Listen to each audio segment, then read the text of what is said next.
دخترک سازه نازن سلامتی خوبای باز هم مغازه دوست داشته ما و شما اومدگیم نگاه کنین همه چیزشون 50 سومونه.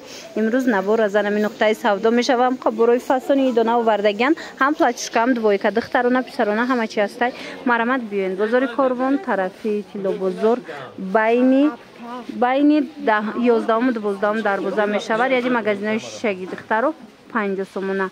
من ریادی مغازه شگی نگاه کنین همه چی دارن 50 سومونه. اینا چیزی که میبینین تماشا بینو 50 سومون. ببینین چه خوشرو دویکا ترویکا هسته اینجا در پلاچشکوی فسون هسته کدامش میگیرین خلاص 50 سومونه.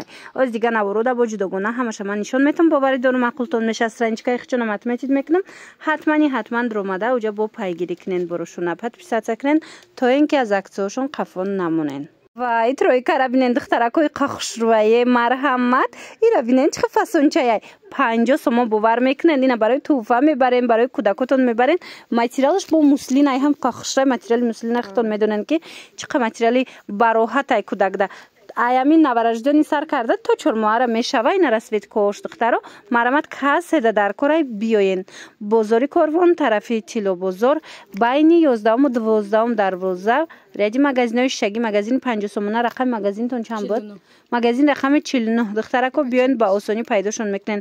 اینا بچگیش هم هسته 50 سومون. میره ببینین عجیب خوشچایه ماتریالشون ده دخترو گاب نیست هم خوشروی ماتریالشون. اینا ببینین چه فسونکای موسلین ماتریالش دخترکوی عزیز مرمت انتخاب کنین. اگر اومده نتونین دستافکت دوران من رقمشون هم میمونم برای معلوماتی بیشتر مراجعت کنین. 50 سومون انتخابی بهترین با نرخ ارزان. چهارا بینن نخ دخترو بود وایند وای کچه اندیدن بروکوش کچه هم قاخش روی ماتریالش باشه موسلینه. اینا بسیاری میپرسن که ماتریال موسلین ایرا بینن گیپیورش هم اوریجینال به حد خش روی 50 سومون باور میکنن. اینا 50 سومونی ایجاد از چند نمود پلاچشکا اومدگه. اینا برای اید میتونن دخترکاتون دگیرین یا که برای توفه گیرین دخترو بهترین وریانت تابستان دا عجایبات موسلین. اینا مرمت بوین خیلی صرفنچی کتیبهش هم هسته یا سویترچش کفتش کتی عجایبات هر دش 50 سومونه دخترو. نرخی اپتاویش گفته استم دونه دایم اپتاوی میتیان دخترو لکی دیگه ارزان نمیشوه. این ای تیگر شبینن چه خوش رو چه وایش هم کفتچکش هم جداگونه با بروکچو کتی و دیگر چیزا کتی میپوشونن صرفنش هم دیگه کفته کتی میپوشه خلاص به حد پسونه 50 سومون. این اینوش ببینن چه خوش رو 50 سومون پلاتیای فسون با نرخ ارزان. بازار کاروان طرفی تیلو بازار بین 11 و 12 در بازار یادی مغازه‌های شگی دخترو 49 مغازه. بار دیگر تکرار میکنیم 49 مغازه دخترو بیاین. اومده نتونین دستافکا از 2 تا بالا دستافکا کرده میشوه. مرمت مراجعت کنین. همین نمود ترویکاچوی فسون اومده دختروی ربنین ماتریالش دام گاب نیست عجایبات رزمیرشون استاندارد تو یک سالاره میشوه. مرمت اینا کس در کورای چند رسویدکا اومده 50 سومون دخترو. نرخ آخر شاید چی دونه چی اپتاوی گرفتنیه نمی 50 سومونیه. مرمت کسی در کورای بیاین بازاری کاروان طرفی تیلو بازار بین 11 و 12 دروازه و قیخش و بین 11 و 12 دخترک و مرحمت مغازه رقم 49 یادی مغازه های شگی رقمشون هست در روی اکران. دستافکا خواهن نویسین دستافکا از 2 تا بالا دستافکا هسته. مرمت ایره بینین چه فسون چانه ماتریالشون کو راحت باور کنین برای کودکو. نه فوتبال کچه داره بروک داره با بلوش خیلی و یک ده سپورتیف کچه خلاصه 3 تا داره 50 سومون. دخترکو موافق خواهش شما ما پلاچشکای ارزان یافتم تو نبار از میره کلان مرحمت بیاین. ایره بینین چه خوشوچن ای 5 ساله تا صنف یک از میر هسته هاز تا آخر نوار تماشا کنین از میره مایدش هم هست نشون میتیم باور میکنن 50 سومون کرده گنم ماتریالش خوش روی. اینا برای اید بیاین دخترو پلاتیای ارزان با نرخ دسترس در همین نقطه سودا شما انتظار من نگاه کنین چه فسون چای 50 سومون. بازار کاروان طرف تیلو بازار بین 11 و 12 دروازه داین ریادی مغازه شیشگی مغازه رقم 49 50 سومونه نویستگی دخترو با آسانی میوبین. از هر یک تامین رسویدکش به حد زیاد دخترو شما بیاین با از نزدیک بینین. لیکن اگر اومدن نتونن نویسن دستافکتون میکنن. حاضر از میرای مایدش هم نشون میتیم دخترو ای مایدهاش هم بیننده چه خوشوچن. من ایایم 50 سومون دیدین خشرو ای ایاسولا سر میشه. تو چند سالاره؟ ایاسولا تا 3 سالاره اینا رزمیر هستی. من از اینا میتونن انتخاب کنین. دیدین دخترکو عجیبه. نرخشون 50 سومون. دخترو از 2 تا بالا دستافکا میکنن. این نرخ دونه اپتاویش یگای دخترو باور کنین نرخ بهترین دو دستیان.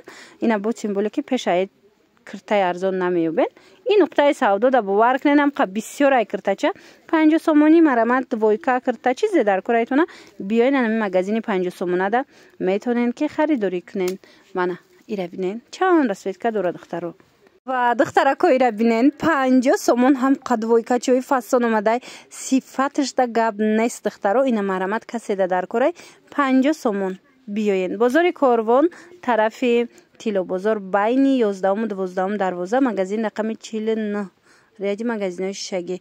اینا دیدین مگزین 50 سومونه همینجا چیزی که میبینین دخترو هم قبروی فاسون بسیار آوردگن همش 50 سومونی. اینا برای دیدن وریانت های چه خوش رو اومدگی تا 3-4 سالار رزمیر میشه و این شبینه خیلی چه فاسون چه من تیگر هازی موده دایختون میدونین دخترو. اینا مرامت برای کودکاتون هم میتونین از نمی دوی کچوی فاسونی تیگری خریداری کنین. انا این مدل شبو ببینین چه فاسون ایش با تا 6 سالار بدای رزمیر دیدین دخترو.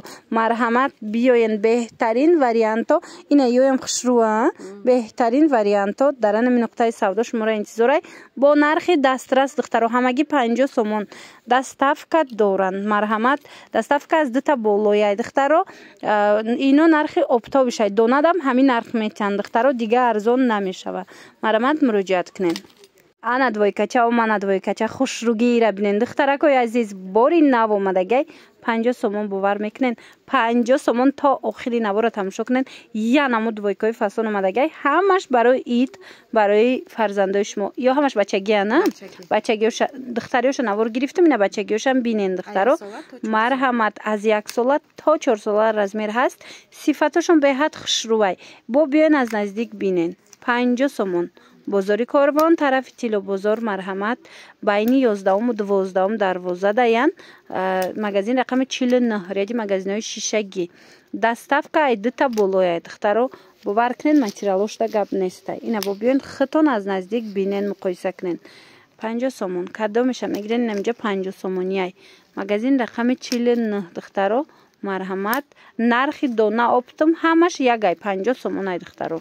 نه رسچوتتون بگیرین برای سودا میگیرین برای فرزنداتون میگیرین یا که برای توفه بهترین وریانت 50 سومون. اینش با کپشون دوره که وریانت خوشروش ای قایفاسونا که دخترکا نگاه کنین دوی کچه دا گب نیست. این مرامت باری نو چند تا رسویدکا اومدگی رزمیرش تو چند باشه؟ تا 4 سالار رزمیر است خوشروگی شدین با ماتریالش جوی بود. این مرامت برای اید دوی که گیر باشین حتما بیاین. بازاری کاروان طرف تیلو بازار بین 11 و 12 دروازه مگزین رقم 49 ریاضی مگزینای شگی. دیدن چه خوشوچای 50 سومون کدو میشه میگیرن. اینای با تا 7 سال رزمیر داره 50 سومونی. اینای را برین رزمیرای کالونی خوشرو یم تا 7 ساله تا 7 ساله و ایش ببینن دخترو هم قفاسونه ای دوخنیت کاشکو میبینی عجایب بود. رنگ 180 سومونه یا ماتریالش 50 سومون. اینا برای اید برای سادیگراوی کودکاتون برای بیرون برویک خلاصه بهترین وریانتا 50 سومون. این سرتیفیکات کالونی شدیدن ای تو چند ساله باشه تا 10 ساله رزمیر است. دیدین همه چیتو هستی. نرخ 50 سومون ای دخترو خیلی نرخ یگون جدا نیست. رقمشون است در روی اکران مرامت مراجعت کنین در روکک شما دستافکا میکنن. اگر که خطون اومده نتونین دستافکاتون میکنن. و دخترکو ایره بینین چه خوش رو چانه من یوبکچوی فاسونی ایدونه اومدگی 50 سومون دخترو 1 تا فوتبال کچه کتی میپشونین باور کنین به حد خوش رو میشه. نریادنی فاسون برای مثال صدیکوی هم خوش رو برای این ایدوی هم همه طرفه فاسونای 50 سومون صفتشون بهترین. رزمیرا تو چند باشه اینو؟ استاندارد هم که پیسی گودکودا میشه. استاندارد تو همین نمیدونم تو سیم یک ممکن بشه دخترو.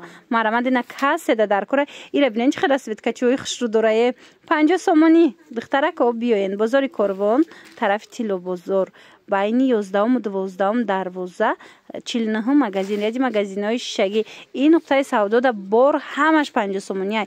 Ина юбкачоша бинен чихе бо фасончаи кожа диден тигр кожа фасони бад 50 сомон инош ҳам 50 сомон.